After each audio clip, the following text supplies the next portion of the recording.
Hello students, मेरा नाम है गिरीश नायक और आप सभी का स्वागत है तेजस करियर एकेडमी में। स्टूडेंट्स, आज के हम क्वेश्चन से स्टार्ट करते हैं अपने। आज कुछ अच्छे अच्छे क्वेश्चन देखने वाले हैं, लेकिन इससे पहले कि आप लोगों ने सब्सक्राइब अगर नहीं किया है तो चैनल को जल्दी से सब्सक्राइब कर लीजिए और हम लोग सेशन स्टार्ट करते हैं। तो देखो, हमारे पास पहला क्वेश्चन क्या है आज का। संतानों की भ्रूणीय अवस्था में माता के गर्भाशय के अंदर ही रक्त का थक्का बनने से मौत हो जाती है। इस रोग को एरिथ्रोब्लास्टोसिस कहते हैं। इसका कारण क्या है? ठीक है।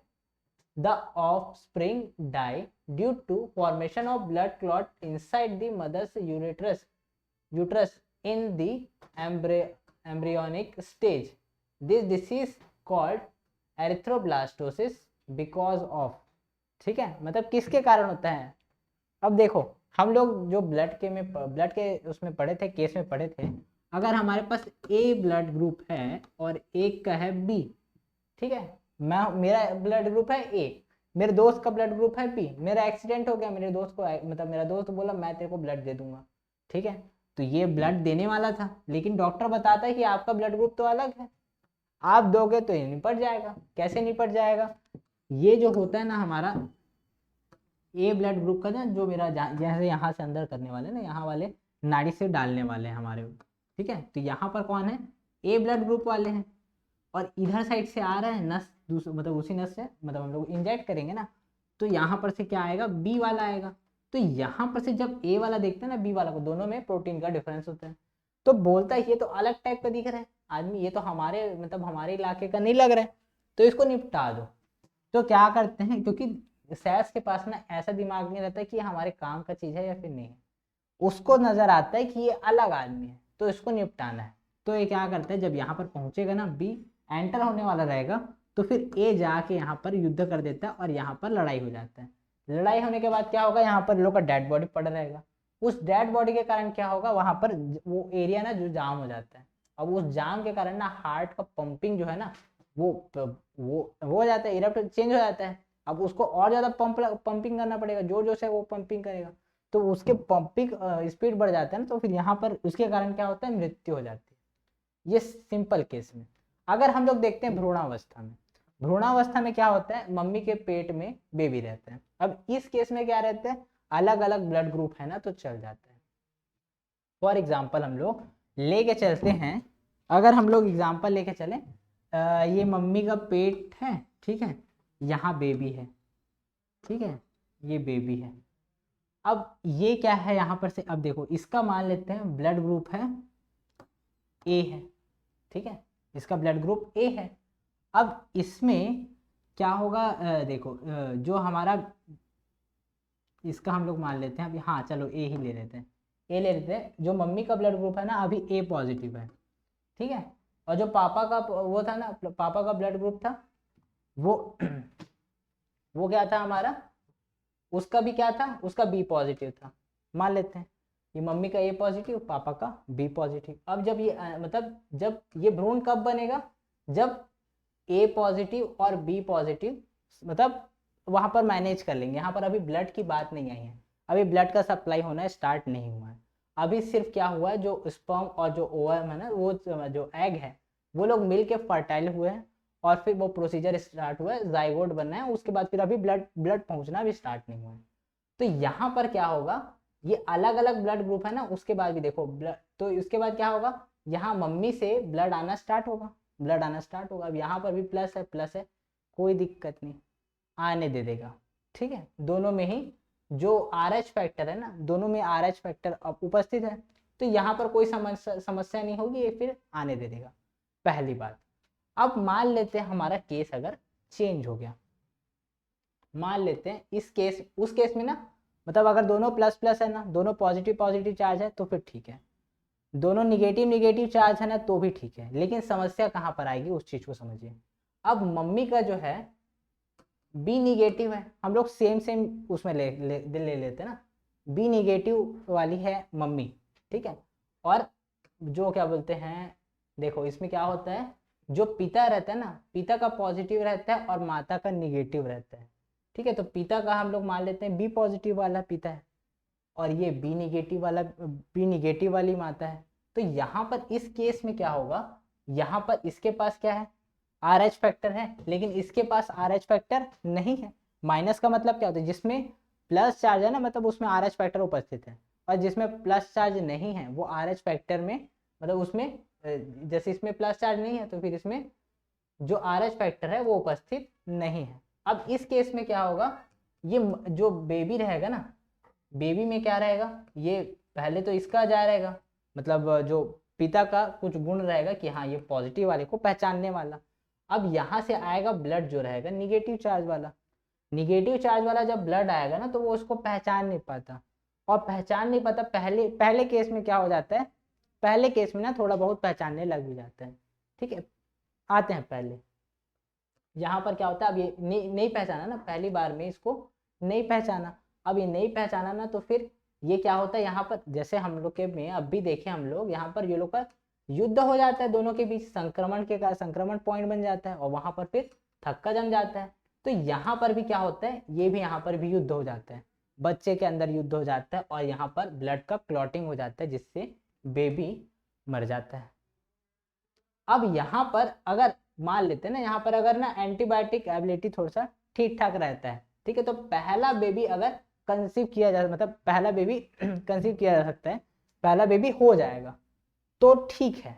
ठीक है, कभी किसी किसी के में वो भी नहीं होता है, पहला वाला भी नहीं होता है, पहले केस में एक्सेप्टेबल रहता है, बट उसके बाद फिर सेकंड वाले में ना वो बिल्कुल भी एक्सेप्ट नहीं करता है। चलो इस बार हम लोग जैसे वो वाला उधारी वाला, ठीक है, दोस्त उधारी दिया और वो दे वापस नहीं दे रहा है, तो बाद में रिक्वेस्ट करता है, अरे भाई मैं क्या बोलते हैं बहुत परेशान हूँ, दे दे मेरे को, दे दे थोड़ा बहुत उधारी दे दे, ऐसे करके। अब परेशान हो के आदमी, ले चल ठीक है इस बार दे रहा हूँ अगले बार नहीं दूंगा, ऐसा बोलता है, तो इस बार दे देता है, अगले बार फिर पहुंचता है ना तो अब एक्सेप्ट नहीं करता है। तो इस केस में जब पिता का जो ब्लड ग्रुप है वो RH पॉजिटिव है और माता का RH निगेटिव है, इस केस में क्या होता है, बेबी जो है वो कंसीव नहीं हो पाता है, बेबी जो है वो खत्म हो जाता है। तो हमारा आंसर क्या होगा, हमारा डी। इसी को बोलते हैं एरिथ्रोब्लास्टोसिस। एरिथ्रोब्लास्टोसिस ध्यान रखेंगे नाम से भी कि इसमें होता क्या है, अगर ऐसा पूछ दिया तो ध्यान रखेंगे। अगले क्वेश्चन में आते हैं, मानव शरीर में खून के शुद्धिकरण की प्रक्रिया को कहते हैं, क्या कहते हैं, ठीक है। The process of purification of blood in human body is called dialysis, haemolysis, osmosis और पैरालिसिस। ठीक है, तो पैरालिसिस तो नहीं होगा, हीमोलिसिस भी नहीं होगा, ध्यान रखेंगे डायलिसिस होता है। इसलिए जो जब किडनी खराब हो जाता है ना तो फिर डायलिसिस की प्रक्रिया नहीं हो पाती है, जो मतलब नेचुरली जो हमारा ब्लड को साफ करने का काम रहता है किडनी का, वो नहीं कर पाता है।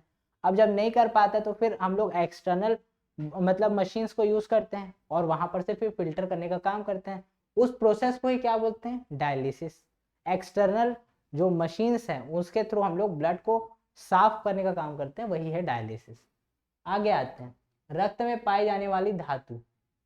पहले भी लेक्चर्स में हम लोग देख चुके हैं, रक्त में कौन सा धातु पाया जाता है, लोहा या फिर आयरन।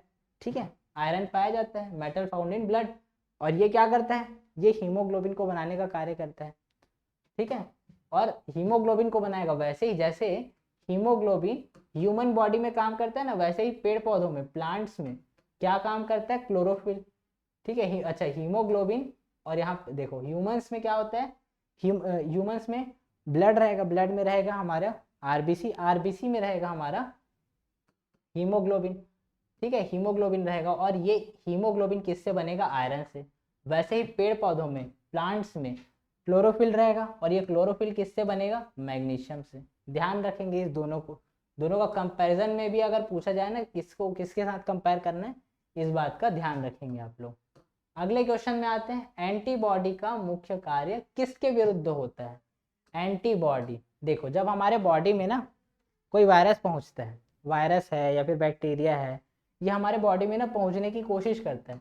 तो जब ये पहुंचने की कोशिश करेगा ना तो क्या करेगा, हमारे ब्लड में ना एक वो रहता है ना, हमारे ब्लड में क्या क्या रहता है, ब्लड में रहता है आरबीसी, डब्ल्यूबीसी और प्लेटलेट्स। ये तीन चीज रहता है। तो इसमें आरबीसी का काम क्या रहता है, जो ऑक्सीजन का संचरण करना, ऑक्सीजन को एक जगह से दूसरे जगह तक पहुंचाना, ये काम है आरबीसी का। डब्ल्यूबीसी का काम है अगर बॉडी में कुछ हानिकारक तत्व तो प्रवेश कर रहे हैं तो उसको खत्म करना। प्लेटलेट्स का काम क्या है, अगर कहीं पर ब्लड क्लॉटिंग मतलब ब्लड अगर मतलब कहीं से ब्लड सीक्रेट हो रहा है, निकल रहा है, बाहर निकल रहा है, तो उसका क्लॉटिंग कर देना, ये प्लेटलेट्स का कार्य है। अब यहाँ पर अगर देखते हैं हम लोग एंटीबॉडी का कार्य क्या है, तो एंटीबॉडी का कार्य क्या है, जो ये WBC रहता है ना, वो एंटीबॉडी की तरह कार्य करता है। यही जो क्या कहते हैं, जैसे हमारे बॉडी में प्रवेश करते रहेगा कोई हानिकारक वायरस बैक्टीरिया वगैरह, तो फिर ये जाके लड़ता है। तो किसके विरुद्ध काम करता है, संक्रमण के विरुद्ध, इन्फेक्शन के against. The main function of antibody is against infection. ठीक है, अगले क्वेश्चन में चलते हैं। अगला क्वेश्चन क्या है, RH फैक्टर का नाम किससे संबंधित है। ठीक है, RH फैक्टर। ठीक है, ये RH फैक्टर कहाँ से आया, जब ना साइंटिस्ट लोग ना विश्लेषण कर रहे थे ना ब्लड्स का, अलग अलग जानवरों में भी ब्लड्स का चेक वो कर रहे थे ना, कि क्या क्या डिफरेंस है, क्या क्या सिमिलैरिटी है, ये सब चीज चेक कर रहे थे। तो देखते हैं वो लोग, जो रेसिस मंकी रहता है ना, उसके ब्लड में कुछ अलग ही प्रोटीन उपस्थित है। हमारे ब्लड में भी वैसा ही प्रोटीन है ब्लड, बट देखो, बट हमारे मतलब दोनों में सेम सेम है, बट ह्यूमंस में कुछ कुछ में ऐसा है कि ये वाला जो प्रोटीन है ना, जो रिसस मंकी के ब्लड में है, वो वाला प्रोटीन हमारे में उपस्थित नहीं है, किसी किसी में। ठीक है, तो इस टाइम पे एक वो बताया ना कि अगर, तो यहाँ पर से फिर ना हम लोग का ब्लड ग्रुप में ना दो चीज और बनना स्टार्ट हुआ, मतलब बनना क्या हो, तो पहले से था, हम लोग अभी जानकारी मिली कि कुछ रहेगा पॉजिटिव ब्लड, कुछ रहेगा निगेटिव ब्लड। अब पॉजिटिव किसको बोलेंगे, जिसके ब्लड ग्रुप में रेसिस मंकी में जो प्रोटीन उपस्थित है ना, वही वाला प्रोटीन अगर जिसके में दिख गया वो पॉजिटिव वाला है, और जिसके में नहीं दिखा वो क्या रहेगा, निगेटिव वाला रहेगा। ठीक है, जैसे ए पॉजिटिव, ए निगेटिव, ऐसा दो अगर हमारे पास है, दो लोग हैं राम और श्याम, तो इसके में जो ब्लड है वो किसके जैसा रहेगा, रिसस मंकी के ब्लड जैसा रहेगा, और इसमें जो ब्लड रहेगा ना, मतलब इसके ब्लड में जो प्रोटीन रहेगा वो इसमें उपस्थित नहीं रहेगा। तो इसका संबंध किससे है, बंदर से। ठीक है, और कमेंट सेक्शन में जल्दी से बताइए कि जो RH फैक्टर है ना, उसकी खोज किसने की थी, लास्ट में आंसर दूंगा मैं। ठीक है, तब तक आप लोग बताइए जल्दी से। मानव रक्त प्लाज्मा में पानी की प्राय मात्रा कितनी प्रतिशत मात्रा में कितनी भिन्नता होती है, मतलब हमारा जो ब्लड होता है ना, ब्लड किससे किससे मिलके बना है, ब्लड सेल्स से बना है और प्लाज्मा से मिलके बना है। तो जो जो प्लाज्मा वाला पार्ट है ना, उसमें पानी कितना रहता है, तो हमारे प्लाज्मा में क्या क्या रहता है, पहले उस चीज को जान लीजिए। तो हमारे प्लाज्मा में क्या क्या रहेगा, वाटर रहेगा, कार्बो जो हमारे पास ये ऑर्गेनिक मटेरियल्स रहेंगे, इनऑर्गेनिक मटेरियल्स रहेंगे, कार्बनिक पदार्थ, अकार्बनिक पदार्थ, और कुछ अन्य तत्व, अदर एलिमेंट्स रहेंगे।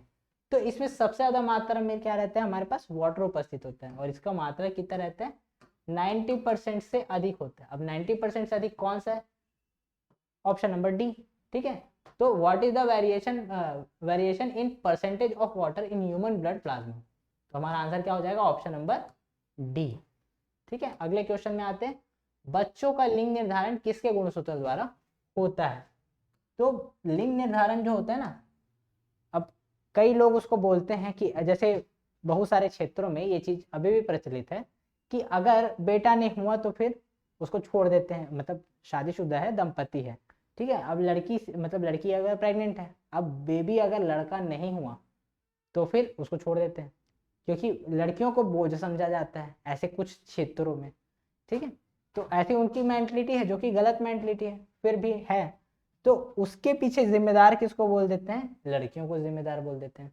अब जानते हैं हम लोग देखते हैं, उसके बाद पता चलेगा हम लोगों को कि उसका दोषी कौन है। ठीक है, एक साइड है गर्ल, एक साइड है बॉय। जो गर्ल्स होती है ना, उनमें जो गुणसूत्र रहता है, देखो दोनों में ही गुणसूत्र कितने रहेंगे, 23 जोड़ी। ठीक है, जो हमारे पास 23 जोड़ी रहते हैं। अब 23 जोड़ी मतलब 46, 23 दूनी 46, 46। ठीक है, तो टोटल गुणसूत्रों की संख्या कितनी रहेगी, 46 रहेगी। अब इन 46 में से दो ऐसे रहते हैं जो डिसाइड करते हैं कि लिंग क्या होगा। ठीक है, जो लिंग डिसाइड करते हैं ना, जेंडर को, वही लोग डिसाइड करते हैं, यही दो लोग मिलके डिसाइड करते हैं। तो इसमें क्या रहता है, गर्ल्स में क्या रहता है, एक्स एक्स टाइप के मतलब गुणसूत्र रहते हैं, और बॉय में रहते हैं एक्स वाई टाइप के। ठीक है, अब देखते हैं हम लोग कैसे कैसे इसमें सिचुएशन आता है ना। अगर इसका एक्स इसके एक्स से मिलता है तो क्या बनेगा हमारे पास बच्चा जो है एक्स एक्स वाला बनेगा। इसका एक्स इसके एक्स से मिलेगा तो क्या बनेगा, इससे भी एक्स एक्स बना। अब इसका एक्स इसके y से मिलेगा तो क्या बनेगा, एक्स वाई। और इसका x अगर इसके y से मिलता है तो भी क्या बनेगा, एक्स वाई। तो जब एक्स एक्स वाला आया मतलब गर्ल्स का क्या था, एक्स एक्स था ना, तो एक्स एक्स आया मतलब इससे गर्ल बनेगी, इससे भी गर्ल बनेगी, एक्स वाई है ना, तो इससे बॉय बनेगा, इससे बॉय बनेगा। तो 50% चांस रहता है कि लड़कियां हो, 50% चांस रहता है कि लड़के हो। ठीक है, जन्म से। अब यहाँ पर समस्या ये है कि देखो यहाँ तो x है, यहाँ दोनों में x x है, यहाँ पर x y है। मतलब डिसाइड कौन करेगा कि बच्चा क्या होना चाहिए, लड़का होना चाहिए या लड़की, ये x y वाला है वही डिसाइड करेगा। ये x x दोनों में लड़कियों वाला गुण है तो इसमें तो हो ही नहीं सकता, इसमें अलग अलग गुण है तो यहाँ पर उपस्थित हो सकता है। तो जो लिंग निर्धारण का कार्य रहता है ना, मतलब किसका गुणसूत्र करते हैं, बॉयज का। बॉयज में भी तेज जुड़ी रहेंगे। ठीक है, तो कौन डिसाइड करेगा कि किसका मतलब किसका गुणसूत्र डिसाइड करेगा, लड़का हो या लड़की, तो लड़के का। तो हमारा आंसर क्या हो जाएगा, लिंग निर्धारण में किसका योगदान रहता है, गुणसूत्र किसके गुणसूत्र का योगदान रहता है, निर्धारण किसके गुणसूत्र द्वारा होता है, पिता के। ठीक है, अगर पिता ऑप्शन में नहीं दिया है, दोनों ऑप्शन बस दिया है और कोई ऐसा कोई ऑप्शन नहीं कि आप लगा सकें, तो आप लोग यही लगाएंगे। ठीक है, आगे चलते हैं, अगले क्वेश्चन में पहुंचते हैं। क्या है अगला क्वेश्चन हमारा, मनुष्य के शरीर में पाई जाने वाली कौन सी ग्रंथि वाहिनी विहीन है। ठीक है, विच gland found in the human body is ductless. Ductless मतलब उसमें ना वो ही नहीं है, पाइप ही नहीं है, बिना पाइप के उसमें से सीक्रेट होता है, ऐसा बोल रहा है। तो बिना पाइप के किस में से सीक्रेट होता है, अंतःस्रावी ग्रंथि, एंडोक्राइन ग्लैंड। एंडोक्राइन ग्लैंड में क्या होता है, वो मतलब अंदर ही अंदर रिलीज होता है, उसके लिए पाइप की जरूरत नहीं पड़ती। ठीक है, इस बात को ध्यान रखना है। जैसे यकृत में, ठीक है, लीवर जो हमारा है, तो वहां पर से निकल के आता है, एक पाइप के थ्रू आएगा और मिल जाएगा। बट जो अंतःस्रावी ग्रंथि रहती है ना, यहाँ पर क्या होता है, अंदर ही अंदर रिलीज हो जाता है। जैसे हमारे पास एक एग्जाम्पल है पैनक्रियास। ठीक है, उसमें दोनों ही चीज, दोनों टाइप का ही होता है। उसमें कुछ ऐसी भी रहती है जैसे लैंगरहैंस की द्वीपिकाएं जो होती है। ठीक है, मतलब स्लेट्स ऑफ लैंगरहैंस जो होती है ना, उसमें दोनों ही टाइप का प्रॉपर्टी रहता है। वो अंदर से भी मतलब अंतःस्रावी ग्रंथि भी है और बाह्य स्रावी भी ग्रंथि है। तो ग्रंथि दो टाइप की होती है, एक अंतःस्रावी एक बाह्य स्रावी। अंतःस्रावी क्या होगी, जो अंदर ही अंदर रिलीज हो जाएगा बिना पाइप के, बिना किसी रास्ते के अंदर ही अंदर रिलीज हो गया, तो वो अंतःस्रावी है। और जो पाइप के थ्रू जाके कहीं पर रिलीज हो रहा है वो हमारा बाह्य स्रावी ग्रंथि है। ठीक है, अगले क्वेश्चन में आते हैं। तो इसका आंसर क्या होगा हमारा, एंडोक्राइन ग्लैंड, अंतःस्रावी ग्रंथि। ठीक है, मानव नेत्र में उपस्थित रेटिना में रंगों में विभेद के लिए उपस्थित होते हैं। जो हमारा रेटिना होता है ना, उसी में क्या होता है, हमारे मतलब इमेज का निर्माण होता है। अगर हम लोग कुछ भी चीज को देख रहे हैं ना, तो उसका इमेज बन रहा है हमारी आंखों में। तो बन कहाँ पर रहता है, आंखों के सबसे जो लास्ट वाला पार्ट रहता है ना, रेटिना, उस पे बनता है। अब ये जो रेटिना रहता है ना, वो दो टाइप के सेल से मिलके बना होता है। एक है हमारा रॉड्स, एक है हमारा रॉड्स और एक है कोन्स। ठीक है, रॉड है और कोन है, ये दो टाइप का चीज होता है। तो इसमें दोनों का ना देखो, यहाँ पर दोनों का अलग अलग काम है। रॉड्स क्या बताता है, कलर कौन सा है, ये कौन बताएगा, रॉड। और कोन क्या बताता है कि इसका इंटेंसिटी कितना है। तो दोनों ही इंपॉर्टेंट है, एक खराब हो गया तो समस्या हो जाएगी। ठीक है, तो दोनों ही इंपॉर्टेंट है। तो हमारे पास रेटिना में उपस्थित रंगों में विभेद करने के लिए इंटेंसिटी कौन डिसाइड करेगा, कोन। बट जो कलर डिसाइडर कौन है, रॉड्स। तो हमारा आंसर क्या हो जाएगा यहाँ पर, कोन, रॉड, कॉर्निया, कोरॉइड। तो हमारा रॉड्स आएगा हमारा आंसर। ठीक है, अगले क्वेश्चन में आते हैं हम। अगला क्वेश्चन क्या है हमारे पास, मानव शरीर का सबसे बड़ा अंग कौन सा है। मानव शरीर का सबसे बड़ा अंग, मस्तिष्क, हृदय, चमड़ा, यकृत। अब अगर हम लोग मतलब स्रावित होने वाले ग्रंथि की बात करें, ग्रंथियों की बात करें, तो हमारे पास यकृत हो जाएगा। बट अगर हम लोग देखते हैं, और हम लोग देखते हैं दिमाग, मस्तिष्क जो है, ठीक है, हमारा मस्तिष्क भी अच्छा खासा बड़ा रहता है, ऐसा नहीं है छोटा सा है, ऐसा तो नहीं है, ठीक है, बट उसके बाद भी वो छोटा है, किससे, किसी से छोटा है। हार्ट देखें तो छोटा सा रहता है, ठीक है, 350 ग्राम का, ठीक है, 350 ग्राम का। हमारा दिल रहता है, छोटा सा दिल है, दिल तो बच्चा है जी, अभी बड़ा भी नहीं हो पाएगा, वो तो नहीं, छोटा रह जाएगा, ठीक है, तो ये भी बड़ा नहीं होगा। तो हमारा आंसर क्या होगा, स्किन। बट अभी अभी नए रिसर्च के अकॉर्डिंग जो हमारे शरीर का 80वां अंग है, 80th नंबर का ऑर्गन है, इंटरस्टिशियम, इंटरस्टिशियम, ध्यान रखेंगे नाम को, इंटरस्टिशियम, इसको माना गया सबसे बड़ा अंग। ये कहाँ पर रहता है, ये नए टाइप का नाम सुने होंगे कुछ लोग, ठीक है। तो अब पहली बात यहाँ पर हमारे पास क्या डाटा आता है, 80वां ऑर्गन है, मतलब हमारे बॉडी में टोटल ऑर्गन्स की संख्या अगर देखा जाए तो कितनी हो गई है, अब 80 हो गई है। नया वाला कौन सा है, इंटरस्टिशियम, ये नया वाला नहीं है, था पहले से ही, हम लोग अभी अभी खोजे। अब ये कहाँ पर पाया जाता है, जो त्वचा होती है ना, ये त्वचा है, और यहाँ पर ये सेल से स्टार्ट हुआ, तो उसके बीच में यहाँ इस वाले रीजन में जो पाया जाता है वो कौन सा, इंटरस्टिशियम है। 80वां नंबर का, पहले स्किन ही था, बट अब चेंज हो चुका है, क्या हो गया, इंटरस्टिशियम। अगले क्वेश्चन में आते हैं। अच्छा, आज के लिए इतना ही। तो अगर आपने अभी तक लाइक नहीं किया है तो लाइक कर दीजिए, अगर पसंद आया होगा तो, नहीं आया होगा तो फिर आपकी मर्जी है, ठीक है। Thank you.